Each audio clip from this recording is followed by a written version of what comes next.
Inselmilkom, l-isfidi u sabiħ tal-fostering dan huwa s-suġġett li se nkunu qegħdin nibdew il-programm tagħna lejla bih. Tkellimna infatti ma' persuna li tattama lil tifel li l-ġenituri tiegħu sofrew mill-problema ta' droga.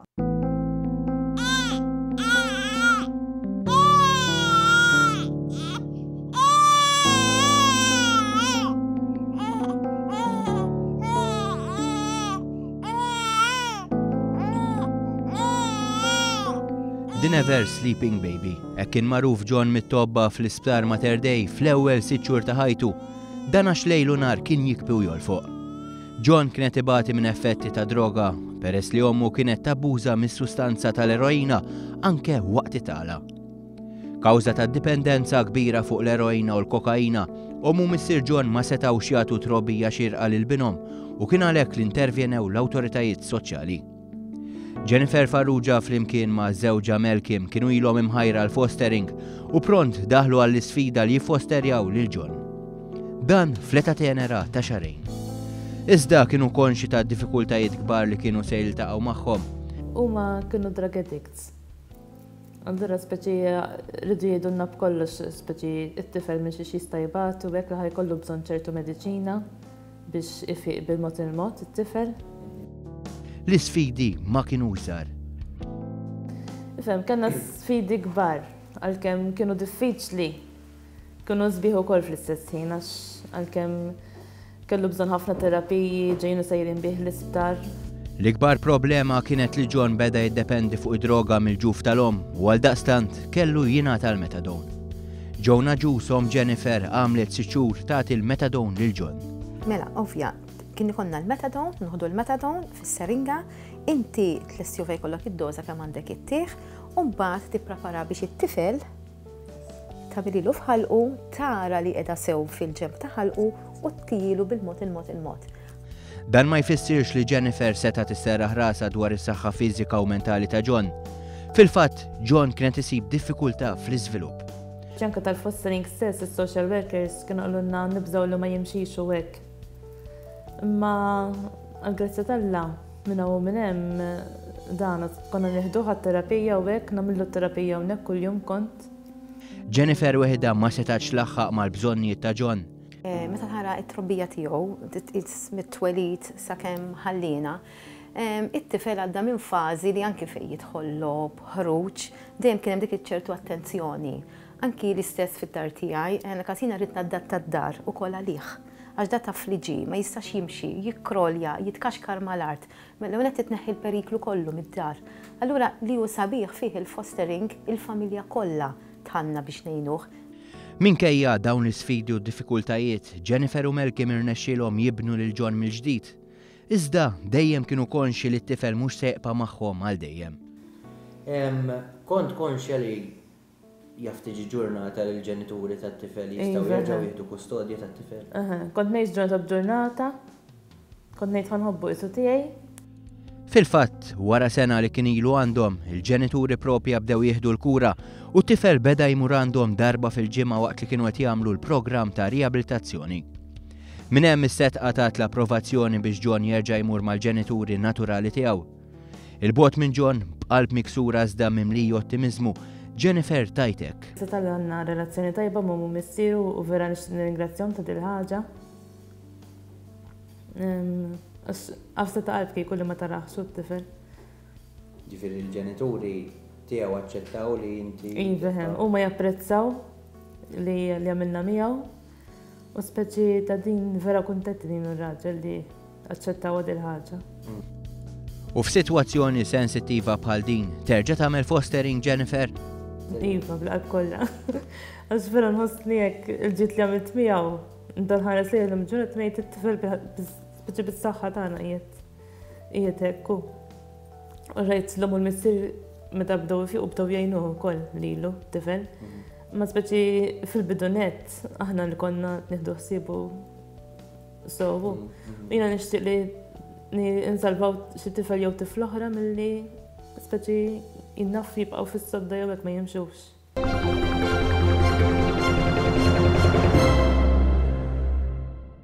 Kif tafu l-bieraħ bdiet il-konferenza ġenerali annwali tal-Partit Laburista se nsegwu għalhekk mumenti mill-ewwel sessjoni.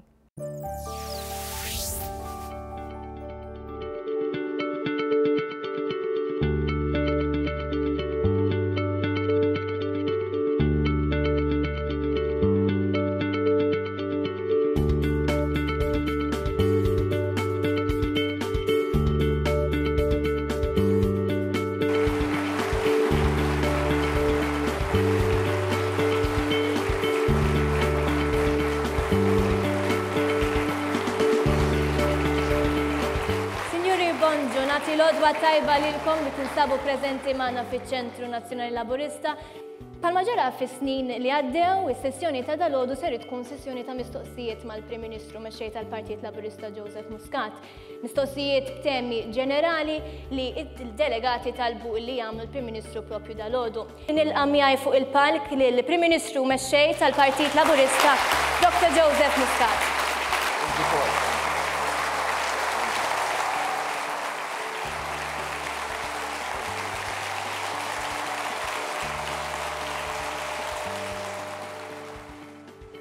U l-ammont ta' żgħażagħ illi rnexxielhom jgħaddu minn dawn l-eżamijiet wara li tajnihom sajf ta' lezzjonijiet kien impressjonanti.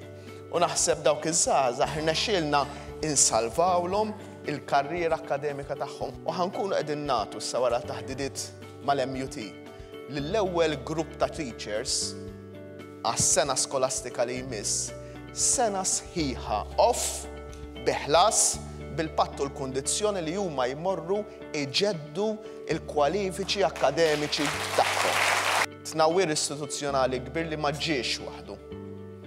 Li ġie naħseb jien b'snin ta' konfidenzi żejda, snin illi matulhom forsi ma ttieħdux l-azzjonijiet illi kellhom jittieħdu, snin illi matulhom ma kienx hemm leadership by example f'dawn l-affarijiet. Nitlu f'oxritna bħala gvern, bħala oppożizzjoni, bħala poplu. U li ngħidu dawn l-affarijiet mhumiex aċċettabbli. Mhuwiex aċċettabbli li inti jkollok persuna li inti fdajta u li jidher li l-lealtà tagħha kienet lejn kontrattur iktar milli kienet lejn il-gvern jew il-pajjiż jew il-poplu. Għax ridna nagħtu s-sinjal. Jien rat nagħti s-sinjal u konvint li intom il-koll tridu tagħtu dan is-sinjal illi l-affarijiet f'dan il-pajjiż qed jinbidlu darba l dejjem u mhux ħanħallu l-affarijiet kif sibnihom. Minflok aħna inħarsu lejn numru minn dawn il-proġetti u ngħidulhom aħna isma' morru għawdex, tgħiduli għaliex nagħmlu hekk. Għax nafu kif ġara fil-fatt u rajna illi bi proġett wieħed biss l-ekonomija ta' Għawdex tinbidel ta' taħt fuq biex ma jippreġudikax l-interessi kummerċjali tal-Partit Nazzjonalista ma jridx jippreġudika u ma jridx jippubblika. Imma mbagħad iridna nippubblikaw l-affarijiet li għandhom x'jaqsmu mal-Enemalta biex jippreġudika l-interessi kummerċjali tal-Enemalta u l-interessi kummerċjali li tħallna fihom issa bħala pajjiż mal-Gvern Ċiniż. U ppubblikajna ferm iktar milli ppubblika kwalunkwe gvern ieħor qabel f'kwalunkwe kuntratt. Imma aħna kif jgħaddi żmien u jispiċċaw il-hedges u nkunu tħallna għal hedges u għal ftehimiet oħra, matul ix-xhur li ġejjin ħankomplu ngħaddu ir-roħs lill-poplu Malti u Għawġi. F'dinja fejn ma tistax tipprevedi l-futur. Inti trid tmur u aħna kburin li mmorru għal policy ta' stabilità. Policy fejn lin-nies nistgħu nagħtuhom kemm jista' jkun serħan il-moħħ dak illi qiegħed jiġri. Jasal il-ġurnata illi min jiġi warajna jiftaħar li kien dan il-moviment illi ddaħħal id-dritt tal-persuni b'diżabilità illi jidħlu fis-suq tax-xogħol. Bl-iżvilupp li qed jsir f'dawk l-inħawi, bl-iżviluppi oħra li ħajsiru f'dawk l-inħawi, diġà qegħdin tard. Dan suppost affarijiet li saru snin twal ilu. Nista' nsemmilek figuri li dis-sena il-qatna il-kważi 7% tal-miżuri ġodda illi ridna nagħmlu sabiex innaqsu l-burokrazija, imma l-ewwel wieħed qatt ma ħankun kuntent. Fadal ħafna xi jsir u nirrikonoxxiha li hija issue enormi. Qed jinħoloq ammont ta' xogħol bla preċedent, qegħdin fl-inqas livelli storiċi ta' qatt bħala pajjiż, resqin bħalissa qegħdin fl-inqas livelli storiċi bħala persentaġġ. Resqin anka lejn li konna l-inqas livelli storiċi ta' qatt in real terms, jiġifieri bħala kwantità ta' nies bla xogħol. Resqin hemmhekk ukoll. Għażu li tridu korsijiet, imma s-sena l-oħra min għażel dan il-kors sab xogħol mal-ewwel. U minn ma binagħżel dan il-kors baqta bis-sab xogħol, jew sab xogħol f'qasam ieħor li m'għandux x'jaqsam, ma tindaħallux l-istudent x'jażel, qed tiddereġih, qed tiftaħlu għajnejh. Jien nitkellem man nies, jien nirċievi mingħand in-nies, kulħadd qed jħoss li s-sitwazzjoni fil-pharmacy of your choice tbidlet dwar il-mediċini out of stock li n-nies qegħdin jisibu dawk it-tip ta' mediċini. U jien għalija naħseb dik hija riżultat importanti ħafna. Huwa naturali f'kwalunkwe demokrazija li fil-midterm l-iktar darba li gvern ikun qiegħed b'diffikultà u għalhekk iridu naħdmu ħafna. Grazzi lilek, Ministru. Fil-fatt kif għattajjeb inti il-ħidma ta' delegati tkompli, grazzi lilkom tal-li kontu magħna u stemmijat.